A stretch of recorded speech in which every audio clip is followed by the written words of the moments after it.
Self-legitimacy refers to power holders' belief in the rightness of their own individual authority or roles. Self-legitimacy is self-referential, refers to as inner conversation when power holders seek to convince themselves that the authority vested in them is morally appropriate.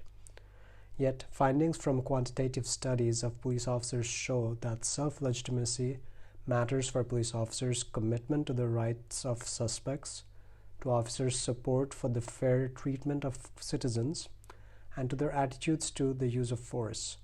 For the research on self-legitimacy and why self-legitimacy matters in the criminal justice system, answers have so far been limited to organizational commitment, proactive community engagement, and support for procedural justice. Max Weber was the first to attempt a systematic exploration of self-legitimacy. In Politics as Vocation, he argued that persons in position of authority need to persuade themselves that their good fortune was justified. A number of scholars have subsequently emphasized the importance of self-legitimacy for the stability and quality of governance.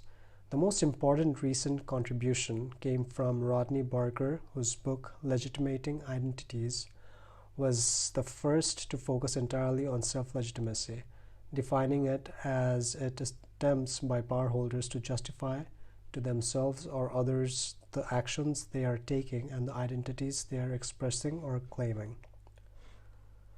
Self-legitimacy is not unknown to criminologists. Muir's work in 1977, classic ethnographic work on the ways in which he explored how police recruits developed moral justifications for their work, was a study of self-legitimacy in criminology.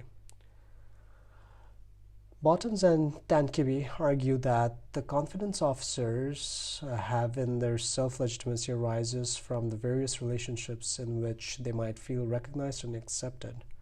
They refer to a triad of recognition, comprising recognition by supervisors, colleagues, and clientele.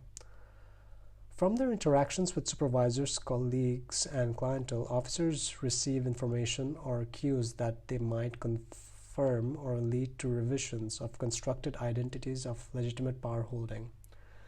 Fair treatment by supervisors conveys symbolic messages about officers' self-identity and moral status. Among a sample of police officers in Slovenia, Tankibi and Misko found a positive association between perceived fair treatment by supervisors and expressions of self-legitimacy.